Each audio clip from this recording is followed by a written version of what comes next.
Oh man.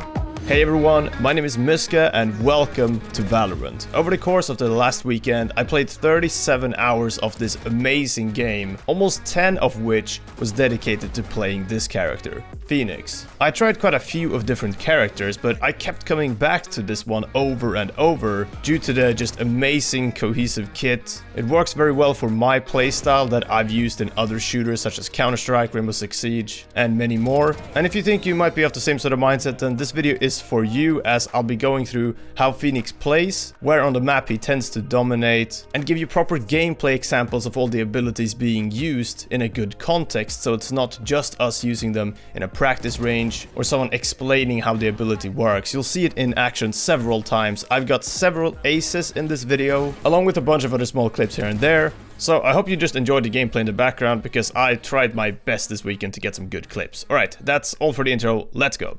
Phoenix is a duelist that adopts a very aggressive playstyle. You have to play in the face of your enemy if you want to do well with this character, and you have to be able to think on the fly. This goes for both attacking and defending, and if you're attacking with Phoenix, you're probably sending him in first. He's a bit of an entry fragger, as he tends to be the one that enters a site or a certain part of a map and goes for that early kill or information. A lot of his kit revolves around these sort of plays, but he is also quite versatile. On defense, you can lurk or flank your enemy quite well, but you have to look to do these things, as if you play too passive with Phoenix, you won't really get those big multi-kills and those really good opportunities to turn a game around. You'll be seeing a lot of close quarters clips overall, but that doesn't mean that you can't play him on range too. At the end of the day, everyone's got the same base guns here, so it's just the abilities that differ in Valorant. So let's review those a little bit and give some proper gameplay examples too. The first one being the Blaze Wall. The Blaze ability is on C, you press C to start equipping it, and then when you press left mouse, you can actually swing your mouse left or right to curve this wall as well.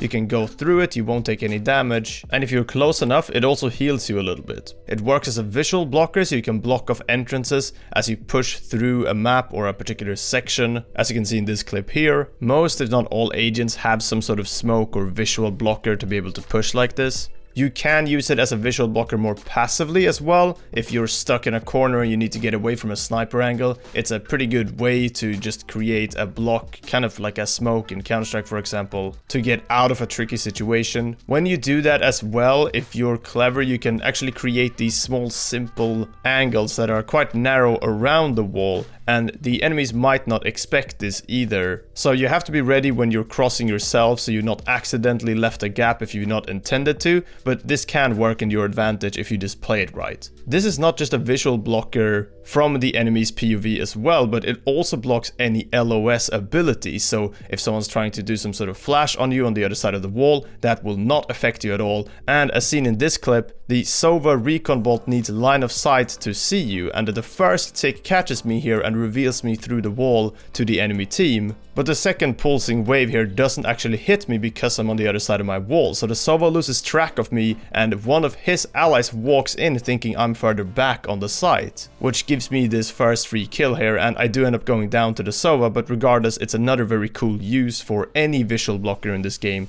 and it just works as well for the Blaze Wall. The curveball ability, or flashbangs as some of you might call them, is probably one of the more iconic abilities for Phoenix when it comes from a gameplay standpoint, as you use them a lot, and that is the one thing that people connect Phoenix with a lot when playing. In case you haven't seen our abilities video, here's what that looks like when you're fully blinded. You don't have to be looking directly at it, it just kind of has to be near you, but if you look away, you do minimize the effect quite a bit. So looking away in time is definitely worth it if you're playing against a Phoenix. A question I got a lot as someone who played Phoenix a lot was people asking me what sort of range the flashbangs worked at, and it's almost any range. If the enemy can see them, they will be hit by them in some capacity, but obviously you have to figure out to what degree they've been hit. And sometimes it's not a whole lot, and you might just get sprayed back when you peek someone that you have tried to flashbang. The curveballs overall are quite good though, as they hold 2 charges as well and only cost 100 each. It's probably one of the most high value abilities in the game. I wouldn't be surprised to see they change this cost over time depending on how strong these turn out to be in the fully released game. But I had a great time with Phoenix and got a lot of high value flashbangs in. You can also curve them over objects, but you don't really need to do this a lot. It's mostly if you want to spice it up or hit an angle that you wouldn't hit if you just curved it around the corner. You'll see me do that a little bit, where I'll look directly up and then throw it either left or right over some boxes or something like that. Other than that though, there's really not that much more to this ability, so it's probably one that I'll talk about the least compared to the other ones in this video. Phoenix's signature ability is Hot Hands. This is the Molotov style ability where Phoenix throws a ball of fire. It heals Phoenix when he's in it, and it hurts both allies and enemies. It doesn't take down damage that fast, but it's fast enough that if you're already a bit low, you could definitely die to this quite quickly. I didn't end up getting loads of kills with this, but it is a pretty cool utility ability that you can use in a few different ways. You can bounce it off of walls as well. I usually block off a bit of the back of the site with this, or try to, at least on attack, block off some sort of entrance for the defenders to retake. On the defense, I try to just use it to delay or either get a nice push in somewhere. As you can mind games people, throw it down and then you yourself can push through it. Most people will look at fire as denied area in most games where you can't go. So if you push through that, you can definitely mind game some people a bit into thinking that you just wanted to block it, but really you wanted to create a pathway for yourself to push. I try to include the few kills I did get in here and where it kind of is useful. If you don't want to play around certain enemy grenades or smokes, you can just throw it in there and hope for the best. But yeah, like I said, more effective for denying an area or trying to take a space rather than getting a kill.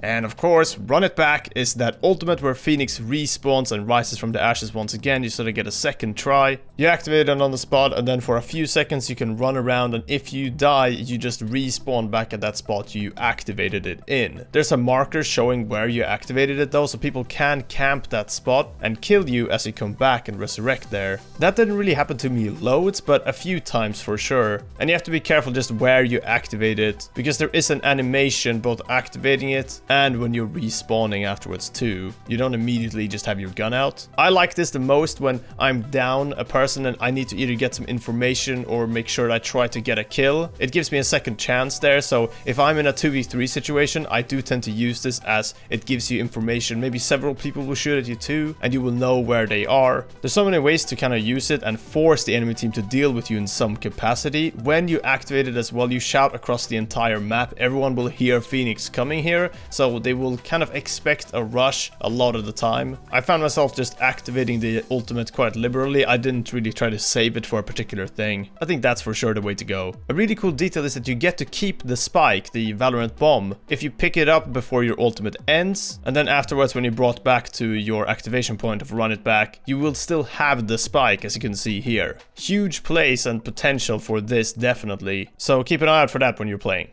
All in all, Phoenix is my favorite character in Valorant by far. Out of all the agents, he makes a lot of sense for me to play, as I really enjoy being creative on the go and coming up with new solutions, sort of thinking outside the box a bit and being able to complete those plans on my own if needed. If you are not fragging out though and keeping on top of those kills and on top of the scoreboard, preferably obviously, then you could be a pretty big burden to your team, as you don't have that much utility that can easily help the rest of the team if you are not there right next to them. You need to enter frag, you need to go in first and make sure that you get an opening pick or just open up some opportunities for the rest of your teammates. And honestly, you don't really have anyone you can blame if you're not doing that on this character either. It can be a bit all in like that, but I wouldn't say he's a situational character at all, and because of how versatile he is, you can play him anywhere. From my almost 40 hours of playing so far, I wouldn't say that having a Phoenix is a must on all teams. I've been beaten by teams that don't have a Phoenix, but I do feel like those flashbangs are just so useful. Just gotta watch out so you're not flashing your own team. In that same vein, if you don't feel too comfortable with aiming right now, then Phoenix is not really a character that helps you too much. Yes, the flashbangs are great and all, but if you flash and go around a corner, see a person and then try to go for that headshot, and you just don't really feel like you can do that early on, Phoenix ain't really an easy character to learn that with, as you will constantly be